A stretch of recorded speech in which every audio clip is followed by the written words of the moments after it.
안녕하세요. 회원중학교 2학년 여러분. 오늘 10분 역사의 주제는 교과서 34에서 36페이지의 춘추전국 시대와 진해 통일입니다.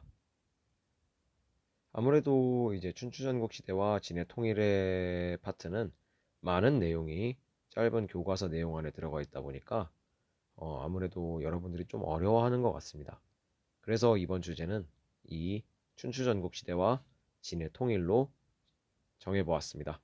교과서 34에서 36페이지까지의 내용이고, 이 영상을 보기 전에 한번 잠깐 멈춰놓고 하, 상, 주로 이어지는 교과서 27, 28페이지의 중국 문명 파트 페이지를 한번 읽고 온다면 흐름을 이어가는 데 굉장히 큰 도움이 될 겁니다.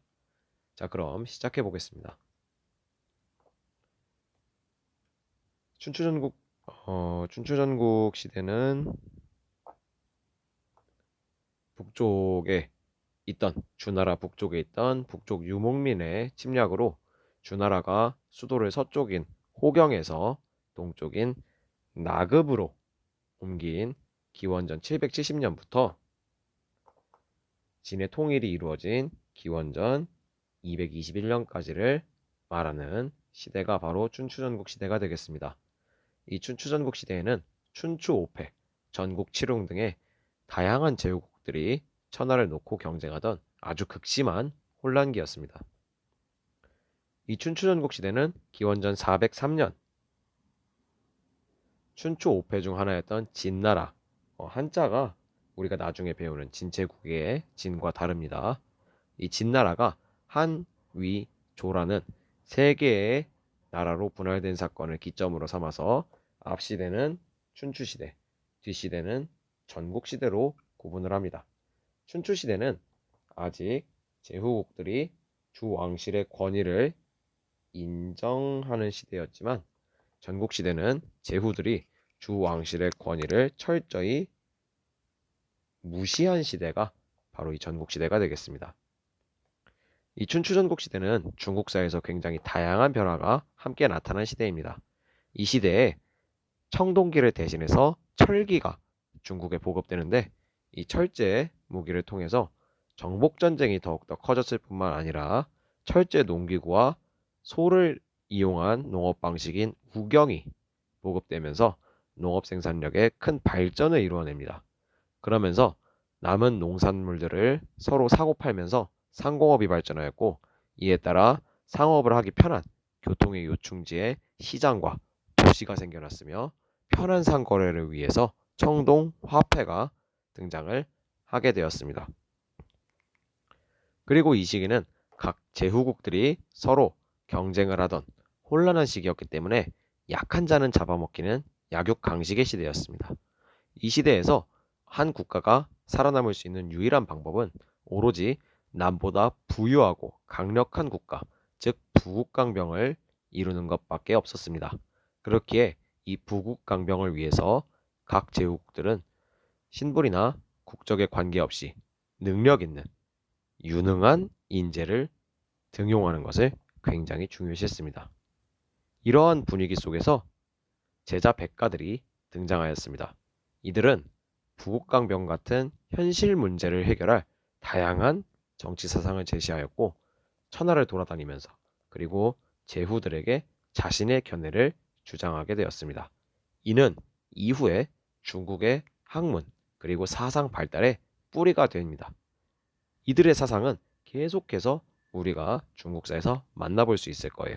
그래서 한번 살펴보면, 제자백가 중에 하나인 유가는 부모를 공경하는 예와 그리고 타인을 배려하는 인을 갖춘 도덕 정치를 행하면 현실의 문제는 자연히 해결될 것이라고 주장하였습니다.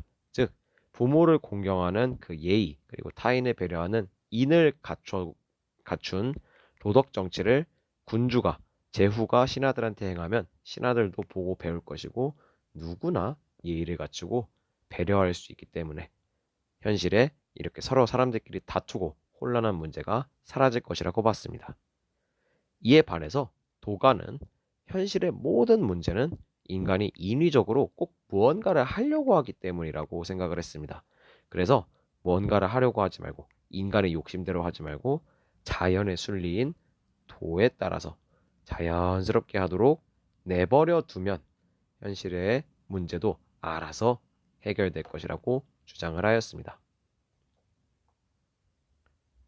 묵가는 사람들이 모두를 서로를 자기 자신처럼 사랑하는 겸애를 갖추고 그리고 사람들이 평화를 중요하게 여기면 현실의 이러한 춘추전국 시대의 현실 문제가 해결될 것이라고 주장하였고 법가는 인간은 본래 나쁘다고 봤습니다. 그래서 뭐 겸해, 평화 이런 것 다 말도 안 되는 소리라고 봤어요. 국가는 이 나쁜 인간들을 다스리기 위해서 엄격한 법을 만들고 그것을 적용해서 국민들을 통제해야만 현실 문제를 해결할 수 있고 강력한 국가로 거듭날 수 있다고 주장했습니다. 이렇게 다양한 국가와 사상이 힘을 겨루던 춘추전국 시대의 끝이 다가왔습니다. 기원전 221년 바로 전국 칠흥 중 서쪽 변방에 있던 한 국가 진나라가 법가 사상을 바탕으로 힘을 길러서 전국 통일을 이루어냈습니다. 이는 중국사 최초의 천하 통일이 되겠습니다. 통일을 이루어낸 이 진시황은 다양한 정책을 펼치게 되었는데 이 정책들이 공통적으로 의도하는 것은 바로 황제 중심의 강력한 중앙 집권 체제의 국가를 만드는 데에 그 공통적인 의도가 있었습니다. 첫 번째로 진시황은 자신을 중국 최초로 황제라고 불렀습니다. 자신을 제외한 6국의 제후 왕들을 모두 정복해버린 자신은 다른 왕들보다 더 대단한 존재임을 과시한 것으로 자신을 시초가 되는 황제, 시황제라고 지칭을 하였고 이후에 오는 황제들은 2세, 3세 황제로 일씩 더하도록 그렇게 정했습니다. 두 번째로 진시황은 땅, 영토만을 통일하는 데에 멈추지 않고 전국 시대에 있던 다양한 국가에 살았던 사람들을 모두 진나라의 사람으로 통일시키기 위해서 그리고 이를 통해 통치를 하는데 편의성을 추구하기 위해서 다양한 것들을 진나라의 것으로 통일을 하였습니다. 화폐, 도량형, 문자뿐만 아니라 사람들이 가진 생각과 사상까지 모두 진나라의 법과 사상으로 통일하기 위해서 다른 제자백과 특히 유가의 사상을 가진 학자들을 모아서 구덩이에다 파묻어 죽이고 그 책을 다시 읽을 수 없도록 불태워버렸습니다. 이를 분서갱유라 합니다. 세 번째로 전국에 지금의 시와 구 같은 군과 현을 설치해서 황제가 직접 군과 현의 담당 관리를 임명하는 군현제를 실시합니다. 이 군현제가 주나라의 지방제도인 봉건제를 대신하게 되고 제후가 지방을 대신 다스리는 것이 아닌 시황제가 직접 지방을 지배하면서 강력한 중앙집권 국가로 거듭나게 되겠습니다. 그리고 네 번째로 진시황은 북쪽으로는 흉노를, 남쪽으로는 베트남 북부를 공격해서 진의 영토를 확장하였습니다. 이를 통해 자신이 통일한 진 제국의 강력함을 과시하고자 했습니다. 특히 흉노를 원래 살던 오르도스 지방의 북쪽으로 쫓아내버리고 그들이 다시 돌아오지 못하도록 만리장성을 쌓아버리게 되겠습니다.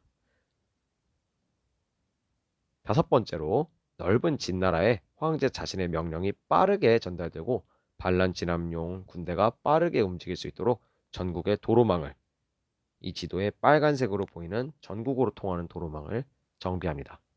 다만 진제국과 진시황의 이러한 정책들은 백성들, 농민들의 반발을 불러일으키게 됩니다.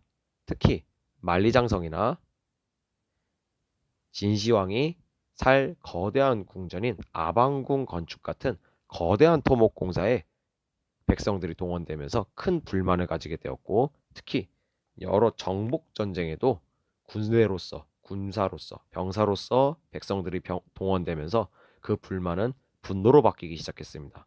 거기에다가 국가의 명령이나 법을 어기면 이렇게 가혹하게 사형 등으로 처벌하는 진나라의 법과 사상은 그 백성들의 분노에 불을 지피게 되었습니다.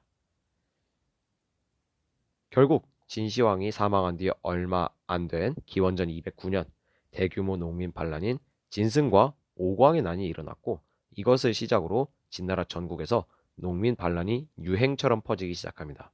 이래서 진제국은 통일한 지 15년 만인 기원전 206년에 멸망하고 역사의 저편으로 영영 사라지게 되었습니다. 이 파트의 중요 포인트는 다음과 같습니다. 첫 번째로 춘추 전국시대의 흐름과 변화상입니다. 처음부터 하나하나 집요하게 세세하게 암기하기보다는 큰 흐름을 먼저 알고 거기에 세부적인 내용들을 추가하는 방식으로 접근하면 좋겠습니다. 두 번째는 진시황의 통일 정책입니다. 어떤 통일 정책들이 있었는지 한 번씩만 살펴보면 좋겠습니다.